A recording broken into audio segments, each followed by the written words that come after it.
Hello दोस्तों, hello बच्चों। आज साल के अंतिम दिन हम आप लोगों के बीच उपस्थित हैं।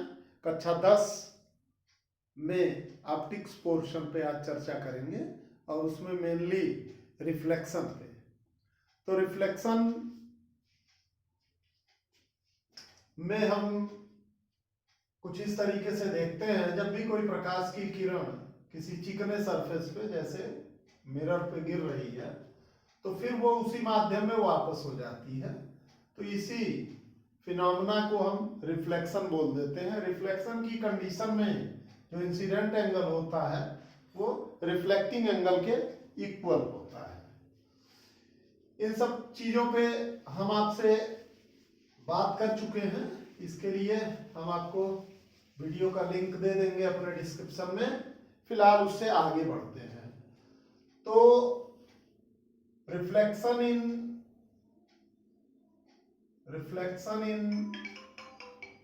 Plane mirror.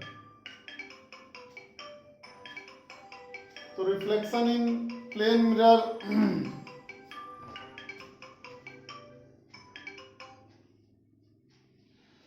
Reflection in plane mirror में हमको ये देखना होता है कि मान लीजिए कोई प्लेन मिरर है तो मिरर कैसे बनाया जाता है, पहले इस पे चर्चा कर लिया जाए।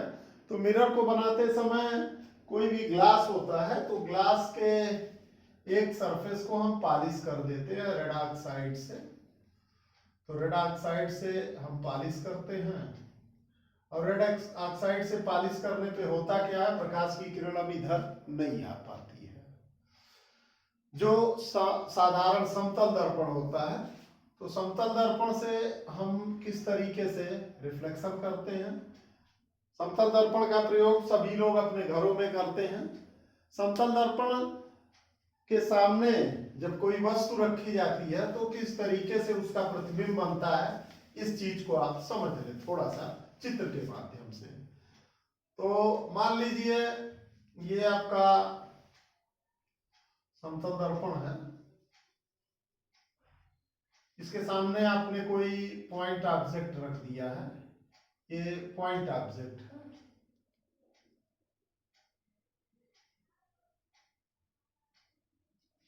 अब इसका इमेज आपको देखना है तो कुछ इस तरीके से आपने मान लीजिए कोई रेज, इस पे आपने इंसिडेंट रेज आपतित किया है तो परपेंडिकुलर इस पे सरफेस खींचे, परपेंडिकुलर लाइन खींचेंगे जो नॉर्मल का वर्क करेगी। कुछ इस हिसाब से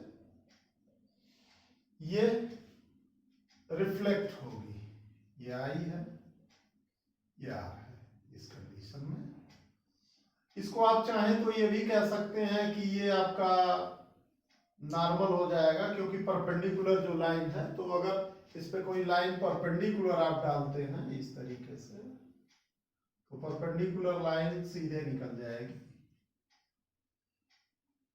तो इधर जो सीधे निकलने की बात है तो इधर तो पॉलिश तो है, तो पॉलिश है तो इसलिए आप इसको चाहें तो डॉट डॉट डॉट कर सकते हैं, क्योंकि सीधे तो उधर जाएगी नहीं। अब इसको जब हम बैक करते हैं तो कुछ इस तरीके से यहाँ पे कट करेगा। तो ये पॉइंट ऑब्जेक्ट है और ये उसका पॉइंट इमेज मिलेगा। आप देख रहे होंगे कि ये पॉलिश के उधर बन रहा है।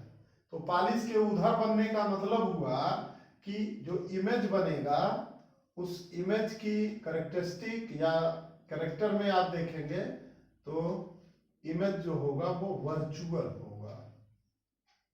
तो ये बात ध्यान देने की होती है, प्लेन मिरर में हमेशा इमेज वर्चुअल बनता है और वर्चुअल इमेज एक्चुअल में यह एक इल्यूजन होता है जो हम अब यहाँ पे देखें। अगर ये प्रकाश की किरणें सीधे सीधे मिल गई होती तो ये रियल इमेज बन जाता, लेकिन सीधे सीधे मिल नहीं रही है बल्कि हम इसको मिला रहे हैं, पीछे ले जाके हम मिला रहे हैं। तो ये मिल नहीं रही है बल्कि मिलती हुई प्रतीत हो रही है। तो जब भी प्रकाश की किरणें किसी भी बिंदु पर मिलती हुई प्रतीत होती हैं तो वहां पे हमेशा वर्चुअल इमेज बनता है, और जब सीधे सीधे मिल जाती हैं तो वहां पे रियल इमेज बनता है। रियल इमेज को पर्दे पे आप दिखा सकते हैं, लेकिन वर्चुअल इमेज को पर्दे पर नहीं दिखाया जा सकता है। तो इसीलिए कहा जाता है जो वर्चुअल इमेज होता है वो एक भ्रम होता है, एक इल्यूजन होता है। तो ये पॉइंट ऑब्जेक्ट का किस तरीके से इमेज फॉर्म होता है इसको मैंने दिखाया। जरा कोई मान लीजिए कोई ऑब्जेक्ट है, तो ये कोई इमेज है, ये आपका प्लेन मिरर हो गया, इसके सामने मान लीजिए कोई ऑब्जेक्ट है ये भी। अब ये ए बी ऑब्जेक्ट है, तो ए बी ऑब्जेक्ट का आपको इमेज फॉर्म करना है। तो ये भी ऑब्जेक्ट का आप इमेज फॉर्म कर रहे हैं कुछ इस तरीके से।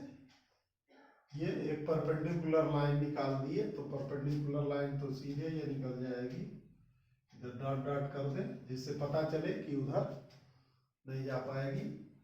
फिर एक इस तरीके से कोई रेज मान लीजिए यहां से आपने डाला, यहां से जो रेज आपने डाला तो इस पे आपको परपेंडिकुलर लाइन खींचनी पड़ेगी और फिर ये रिफ्लेक्ट होगी इस तरीके से। थोड़ा सा और सही इसको करें तो ये आई एंगल होगा और ये आर होगा, तो आई और आर ये दोनों इक्वल ही होंगे। तो कुछ इस तरीके से आपका यहां से हो गया, एक आप चाहें तो यहां से निकाल दें एक, तो यहां से कोई रेज आपने दिया तो ये फिर रिफ्लेक्ट हो गया। यहाँ नॉर्मल है, ये परपेंडिकुलर लाइन है प्लेन के सरफेस के परपेंडिकुलर, तो ये कुछ इस तरीके से।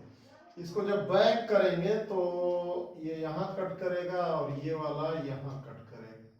इसको जब आप मिला देंगे, इसको जब आप मिलाएंगे तो ये कुछ ए डैश बी डैश ये इमेज बन जाएगा। ये आपका ऑब्जेक्ट है, ये ऑब्जेक्ट है और ये इमेज है।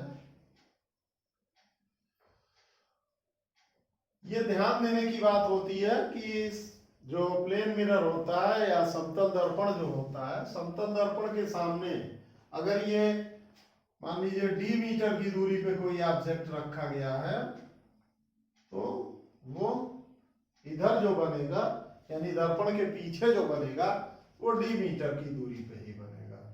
यानी दर्पण के सामने कोई भी वस्तु जितनी दूरी पे आगे रखी होती है उसका प्रतिबिंब उतनी ही दूरी पीछे बन जाता है। तो ये दर्पण से संबंधित थोड़ा सा स्केच डायग्राम हमने आपको दिखाया। चलिए इस क्रम में आप आगे बढ़े तो हम कर्व मिरर या कर्व सरफेस पे हम बात करेंगे। तो आगे बढ़ने के क्रम में रिफ्लेक्शन में ही रिफ्लेक्शन ऑन कर्व सरफेस, तो रिफ्लेक्शन ऑन कर्व सरफेस,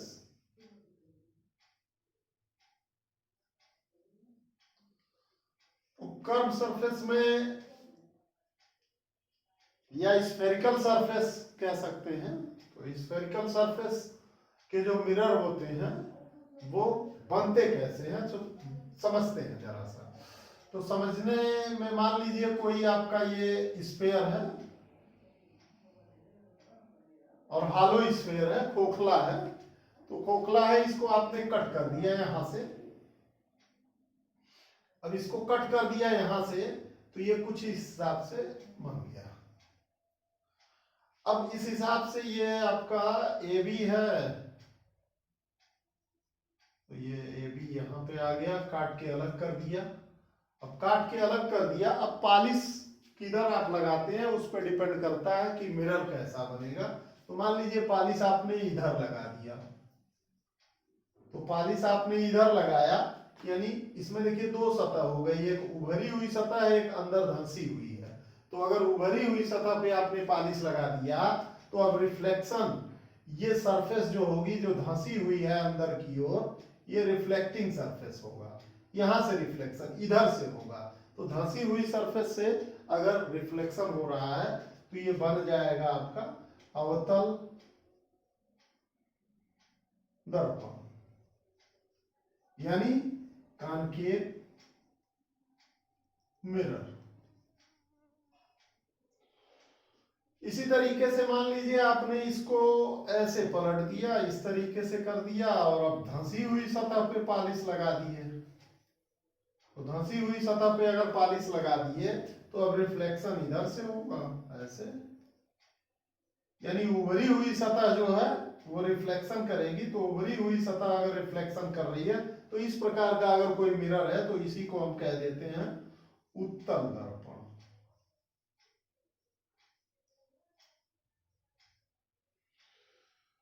तो ये दो प्रकार के मुख्य रूप से हाई स्कूल में आपको पढ़ने हैं। एक उत्तल दर्पण, स्फेरिकल मिरर में दो प्रकार के मिरर आपको पढ़ने हैं, उत्तल दर्पण और अवतल दर्पण, यानी कॉनकेव मिरर, कॉन्वेक्स मिरर। चलिए आगे बढ़ने के क्रम में मिरर से या स्फेरिकल मिरर से रिलेटेड कुछ बातों को ध्यान दिया जाए। तो कुछ टर्म है इसमें, ठंडा आज बहुत ज्यादा है तो चाय भी पी लिया जाए, चाय के साथ कुछ स्नैक्स भी आया है।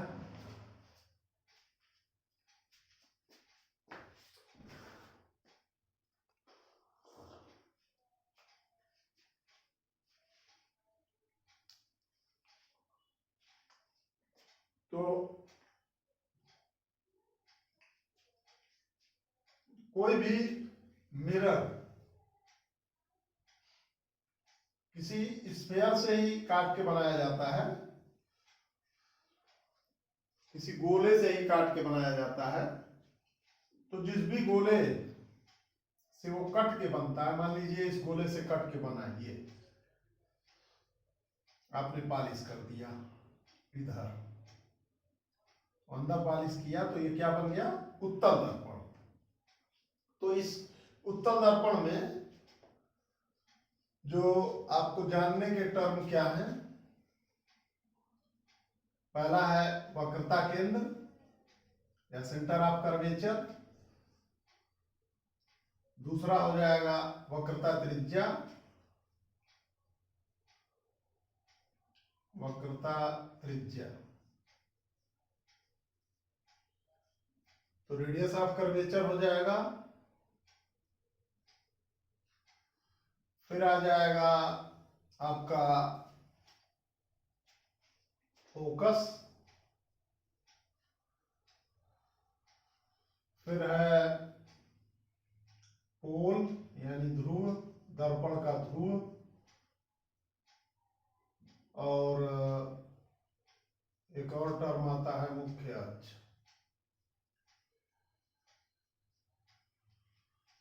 तो मुख्य अक्ष हो गया, वक्रता केंद्र हो गया, वक्रता त्रिज्या हो गया, फोकस हो गया। तो इसमें अब आप समझें, सबसे पहले कोई भी दर्पण है, मान लीजिए इस तरीके से आपको कोई दर्पण दे दिया, थोड़ा सा छोटा कर ले,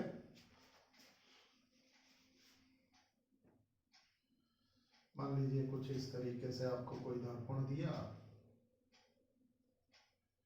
कोई भी दर्पण दिया तो अपने मन में आपको इसको गोला कंप्लीट करना होता है कि ये जिस गोले से कटा होगा वो कुछ इस हिसाब से रहा होगा, कुछ इस हिसाब से लमसम ये पता चल गया कि गोला कुछ इस हिसाब से रहा होगा। तो इस गोले का जो भी केंद्र होगा, इस गोले का जो भी केंद्र होगा वही इस दर्पण का वक्रता केंद्र कहलाएगा। तो दर्पण का समझ में आ रहा है, इस गोले का, जैसे इस दर्पण के केंद्र की बात है तो दर्पण के केंद्र को जानने के लिए आपको हमने कहा एक लमसम उसी के चारों ओर एक लाइन खींचेंगे जिससे आपको स्फीयर मिल जाएगा, जिससे ये कट के बना होगा। तो उसका जो केंद्र होगा वही इस दर्पण का वक्रता केंद्र हो जाएगा। दूसरी चीज, जो भी इसका अपर्चर है यानी वह पोर्शन जहां प्रकाश पड़ रहा है, तो उसका जो मध्य बिंदु होगा उसी मध्य बिंदु को हम कह देते हैं पोल। जो मध्य बिंदु होता है वो दर्पण का ध्रुव कहलाता है। तो दर्पण का ध्रुव हो गया, तो ध्रुव मालूम हो गया, मध्य बिंदु हो गया, सेंटर ऑफ कर्वेचर भी मालूम हो गया। अब इन दोनों को आप मिला दीजिए। सी को पी से जब आप मिला देंगे तो सीपी, ये जो रेखा आपको मिलेगी, इसी रेखा को आप कह देते हैं मुख्य अक्ष। तो मुख्य अक्ष भी आपको मालूम हो गया। अब सी और पी यानी सेंटर ऑफ कर्वेचर और पोल के मध्य में जो पॉइंट होता है, मध्य बिंदु, वो होता है फोकस। दूरियों की अगर बात किया जाए तो दर्पण में सभी दूरियां पोल से नापी जाती हैं। तो डिस्टेंस बिटवीन पी एंड सी यानी पी और सी के बीच की जो दूरी होती है उसी को आप कह लेते हैं रेडियस ऑफ कर्वेचर। यानी ये वाली जो दूरी होती है वो होती है आर, जिसको रेडियस ऑफ कर्वेचर कहते हैं। और distance between F and P यानी पोल और फोकस के बीच की जो दूरी होती है उसी को आप कह देते हैं फोकस दूरी।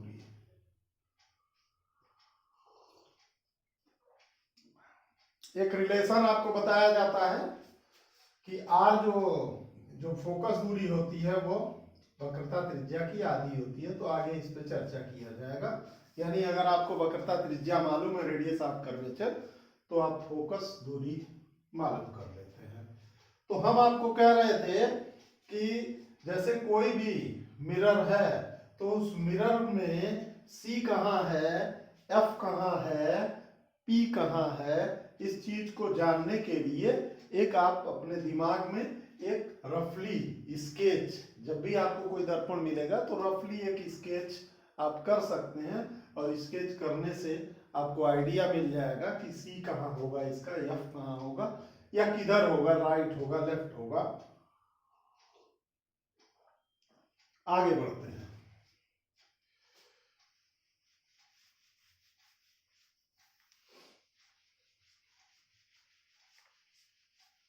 तो कुल मिला के अब आपके पास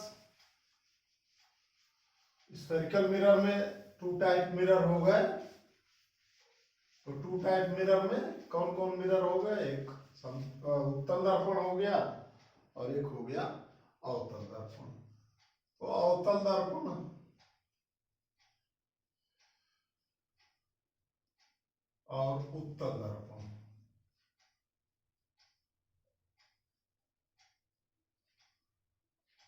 तो अब इन दोनों से हमको अब पढ़ना है, प्रतिबिंब बनाना है। इन दोनों से किस तरीके से प्रतिबिंब बनाया जाता है। तो प्रतिबिंब बनाने के कुछ नियम हैं, उन नियमों को आप समझ लें। तो नियम को अगर समझ लेंगे तो आपको पता चल जाएगा कैसे प्रतिबिंब बनता है। पहला नियम ये बताता है कि अगर मुख्य अक्ष के समानांतर कोई प्रकाश की किरण चल रही है, जैसे मान लीजिए ये आपका अवतल दर्पण है, तो अवतल दर्पण है तो ये P हो गया। अब आपको आइडिया मिल रहा होगा, इसको कंप्लीट इधर करेंगे तो इसका C इधर हो जाएगा, F इधर हो जाएगा।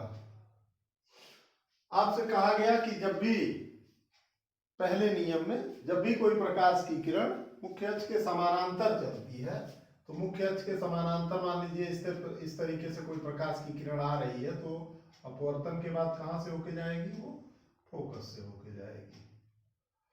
इस तरीके से एक इधर से भी बना लें, तो इधर से अगर बनाएंगे तो ये भी फोकस से होके जाएगी। तो आप देख रहे होंगे कि जो समानांतर प्रकाश किरणें हैं वो कलेक्ट हो जा रही फोकस पे। तो फोकस पे कलेक्ट हो जा रही हैं, यानी अवतल दर्पण जो है प्रकाश किरणों को अगर बहुत दूर से आ रही हैं या समानांतर आ रही है तो फोकस पर कलेक्ट कर ले रहा है, एक जगह इकट्ठा कर ले रहा, इसीलिए इसको कहते हैं अभिसारी दर्पण। अभिसारी दर्पण यानी कन्वर्जिंग मिरर। इसी तरीके से इसी को अगर अवतल पे आप देख लें, मान लीजिए ये अवतल है, तो अवतल में क्या होगा, ये P है, इसका C इधर होगा, आपको समझ में आ रहा होगा क्यों होगा, इसका F इधर होगा। तो मुख्य अक्ष के समानांतर प्रकाश की किरणें चलेंगी तो रिफ्लेक्शन होगा, इसका कुछ इस तरीके से तो बैक ले लेंगे ये, और ये इधर से करेंगे तो ये इससे रिफ्लेक्ट होगा, इसको ले जाएंगे तो कुछ इस तरीके से, तो ये भी फोकस पे मिलेगा तो नहीं, लेकिन मिलता हुआ प्रतीत होगा। यानी यहां पे जो इमेज बनेगा वो कैसा बनेगा,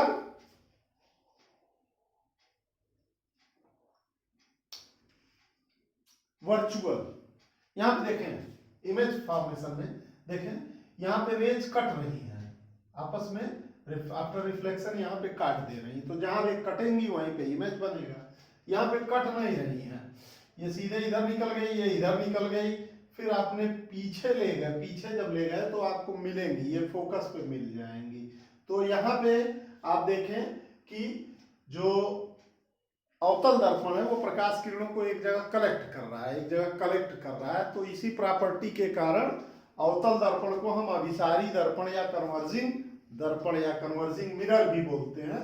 लेकिन ये जो है उत्तल दर्पण जो है वो प्रकाश किरणों को डाइवर्ज कर रहा है, यानी फैला दे रहा है, तो डाइवर्ज करने के क्रम में इसको हम बोलते हैं अपसारी दर्पण या डाइवर्जिंग मिरर। तो पहला रूल ये कहता है दर्पण में कि जब भी कोई प्रकाश की किरण मुख्य अक्ष के समानांतर चलती है तो रिफ्लेक्शन के बाद वो फोकस पे मिलती है या मिलती हुई प्रतीत होती है। तो जैसे यहां देख रहे हैं, इसमें मिल गई और इसमें मिलती हुई प्रतीत हो रही है। दूसरे नियम पे आएंगे तो दूसरा नियम जो है,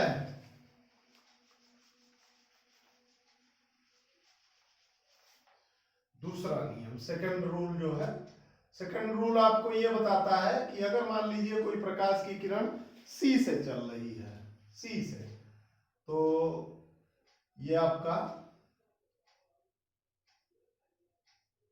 अवतल दर्पण है, तो ये इधर इसका हो गया C, मान लीजिए यहाँ है, यहाँ F हो गया। तो C से अगर कोई प्रकाश की किरण चल रही है, जैसे मान लीजिए यहाँ पे आई C, तो ये ऐसे रिफ्लेक्ट हो जाएगी, यानी C पर अगर कोई प्रकाश की किरण आ रही तो उसी मार्ग से वो चली जाएगी, क्योंकि C ही उसका नॉर्मल पॉइंट होता है, ये नॉर्मल होता है, यानी ये अविलंब होता है। दूसरे में अगर आप उसमें देख लें उत्तल में, तो उत्तल में कुछ इस तरीके से ये होगा, यहाँ पे C है, तो यहाँ C तो सीधे पहुंचेगी नहीं, लेकिन अगर मान लीजिए कोई रेज ऐसे आ रही है और वो लगेगा कि C से जा रही है, तो ये इसी मार्ग से वापस हो जाएगी। तो ये दूसरा रूल है जिसमें आपको बताया गया कि अगर कोई प्रकाश की किरण C से जाती है तो आफ्टर रिफ्लेक्शन वो उसी मार्ग पे वापस हो जाती है। तीसरे नंबर में तीसरा रूल जो कहता है कि अगर कोई प्रकाश की किरण फोकस से होके जाती है, तो फोकस से अगर होके जा रही, तीसरे रूल में फिगर से देखें, क्योंकि ये सब बातें तो आप जान ही रहे हैं, लेकिन फिगर में आपको समझ में आना चाहिए। तो कहा गया कि अगर कोई प्रकाश की किरण फोकस से होके जा रही है, तो ये F हो गया, तो इस तरीके से मान लीजिए फोकस से होके चल रही है, तो आफ्टर रिफ्लेक्शन ये मुख्य अक्ष के समानांतर हो जाएगी। इसमें भी देख लें उत्तल में, उत्तल में क्या होगा, फोकस तो इसका इधर होगा, तो अब फोकस से होके तो सीधे तो कोई फोकस पे पहुंचेगा नहीं, लेकिन अगर ऐसा कुछ लगेगा कि कोई रेज फोकस पे जाके मिल सकती है, तो ये आफ्टर रिफ्लेक्शन पैरेलल हो जाएगी। तो ये तीन रूल मुख्य रूप से यूज किए जाते हैं दर्पण से प्रतिबिंब बनाने में। तो ये तीन रूल का हम प्रयोग करेंगे। हाँ, एक रूल और भी आप यूज कर सकते हैं, चौथा भी, चौथा रूल भी कभी कभी यूज हो जाता है कि अगर कोई रेज पोल पे आ रही है, कोई इंसिडेंट रेज पोल पे आ रही है, सीधे कहीं से चल के वो पोल पे आ रही है सीधे, कुछ ये सिचुएशन बनती है, अगर ये पोल है तो ये इस तरीके से पोल पे ही गिर रही है ये, तो पोल पे जितने एंगल पे ये इंसिडेंट होगी उतने ही एंगल पे ये रिफ्लेक्ट हो जाएगी। ये बस ध्यान देना है आपको, ये चौथे रूल में यूज होता है। तो दर्पण से प्रतिबिंब बनाने के अगर इन नियमों का आप ध्यान रखे रहेंगे, इनका एप्लीकेशन आप समझ रहे होंगे, तो आपको दर्पण से प्रतिबिंब बनाने में काफी आसानी हो जाएगी। और जब तक आप खुद उसका स्केच डायग्राम या रे डायग्राम आपको खुद नहीं आएगा, तब तक आपको ये प्रकाश का ये पोर्शन जो लाइट का पोर्शन है ये आपको परेशान करेगा। वैसे मेरी पूरी कोशिश है कि आपको बताया जाए जिससे आपकी काफी परेशानियां हल हो जाए। तो चलें, दर्पण से प्रतिबिंब बनाने के क्रम में सबसे पहले हम अवतल दर्पण से, image formation by concave mirror, तो अवतल दर्पण से प्रतिबिंब बनाते हैं।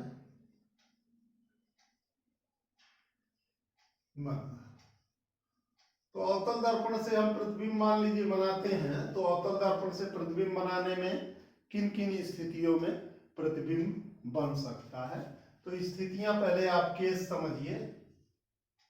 केस फर्स्ट मान लीजिए, तो object at infinite. Case to,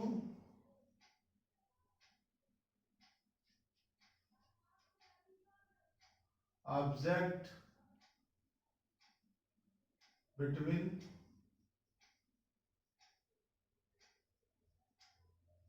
C and infinite. Case 3, object at C. Case 4, object between C and F. Case 5, object at F. And case 6, object between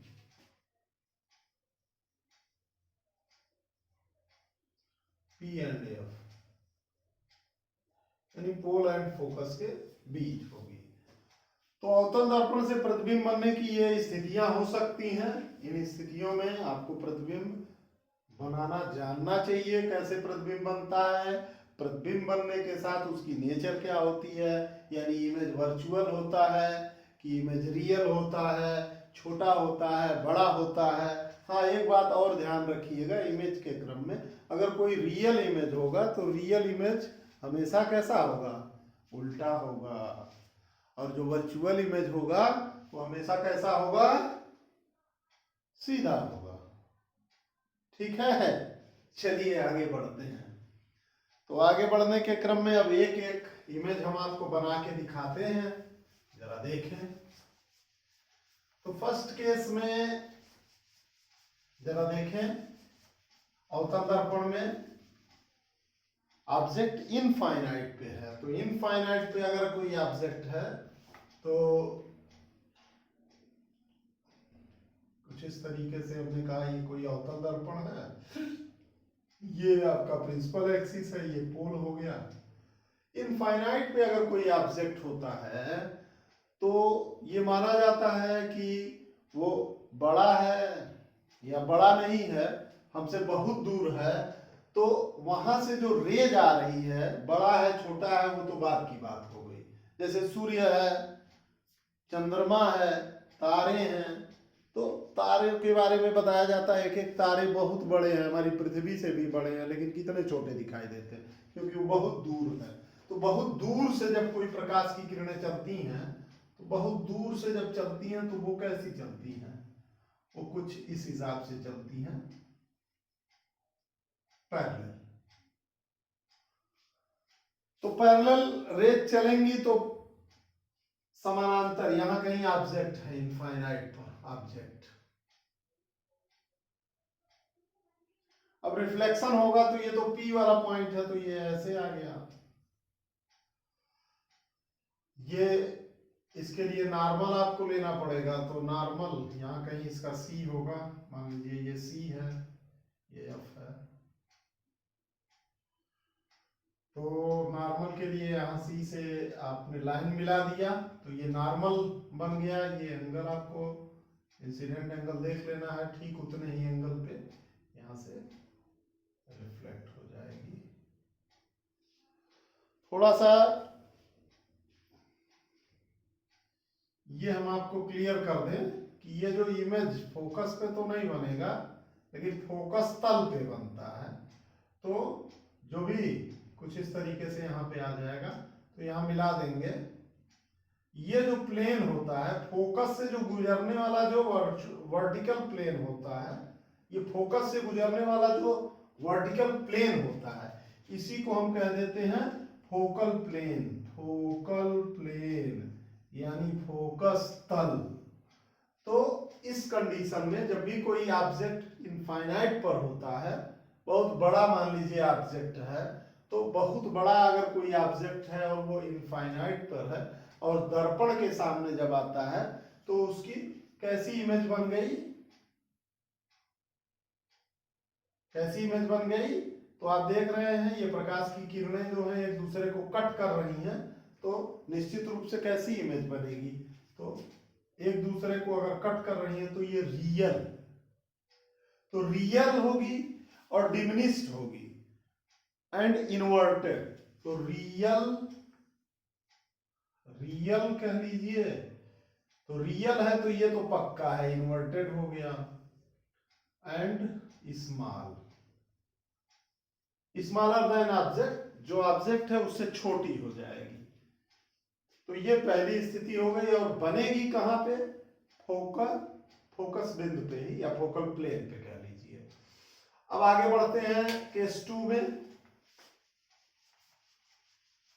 case 2 में हमको देखना है कि ऑब्जेक्ट है आपका बिटवीन C एंड इनफाइनाइट। तो case 2 आपका हो गया, case 2 object between infinite and C। तो इसका भी स्केच हम कर लेते हैं। ये आपका हो गया मिरर, ये हमने कहा चलो ये P है, इधर इसका कहीं C है, इधर इसका कहीं F है, और यहाँ अब C के इधर, अब इधर तो कोई पॉइंट है नहीं, तो हमने कहा यहाँ कहीं मान लीजिए कोई ऑब्जेक्ट रख दिया गया है, ये भी। अब इसी का इमेज आपको इससे बनाना है। तो इमेज बनाने के लिए अब हमने क्या किया, एक रेज निकाल दिया मुख्य अक्ष के समानांतर, जिसके बारे में बताया गया कि मुख्य अक्ष के समानांतर जो रेज होगी आफ्टर रिफ्लेक्शन कहां से होके जाएगी? F से। कुछ इस हिसाब से ये निकल जाएगी। ये मुख्य अक्ष के समानांतर प्रकाश की किरणें परावर्तन के बाद फोकस से होकर गुजरती हैं। तो एक चाहे तो फोकस से गुजार दे, फोकस से एक निकाल देते हैं, कुछ इस तरीके से फोकस बिंदु से होकर आ रही है।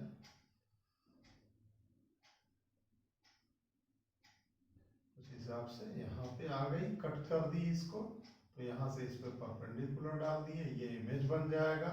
ये AB है तो ये हमने कहा मान लीजिए A डैश B डैश है। तो ये भी इमेज आप देखें between C and F, C और F के बीच में आ गया, और C और F के बीच में आ गया तो छोटा है और रियल है, और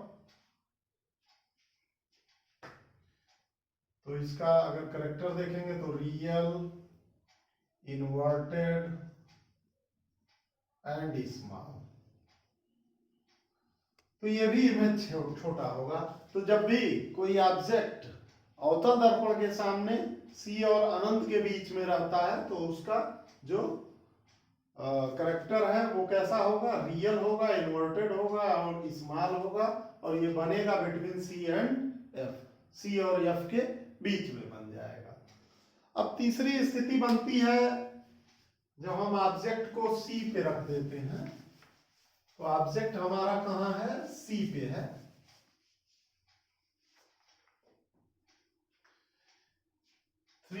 थर्ड स्थिति, तो ऑब्जेक्ट एट सी, तो ऑब्जेक्ट एट सी यानी सेंटर ऑफ कर्वेचर पे ही ऑब्जेक्ट है। तो बनाते हैं इसका स्केच या रे डायग्राम। तो रे डायग्राम में देखें, ये मान लीजिए ई है, तो यहाँ कहीं हमने कहा ये सी है और ये एफ है और ये पी हो गया है। तो अब इसी पे ऑब्जेक्ट रखना है। तो इस पे अगर ऑब्जेक्ट है तो एक रेज तो आपकी चलेगी मुख्य अक्ष के समानांतर। मुख्य अक्ष के समानांतर जो चलेगी वो आफ्टर रिफ्लेक्शन कहां से जाएगी, फोकस से। थोड़ा सा सरफेस स्मूथ है तो स्मूथ सरफेस पे ये काम करना, थोड़ा बनाना थोड़ा टिपिकल हो जाता है, स्लिप करती है। तो दूसरी स्थिति में एफ से निकलेगा रेज, एफ से मान लीजिए कुछ इस तरीके से प्रकाश की किरणें आ रही हैं। तो ये यहाँ कहीं मान लीजिए कट करती हैं, यहाँ से इसको मिलाएंगे कुछ इस तरीके से, ए बी, ये हमने कहा ए डैश बी डैश है। तो ये आपका कुछ इस तरीके से चित्र बनेगा। तो यहाँ पे आप ध्यान देंगे तो ए बी जो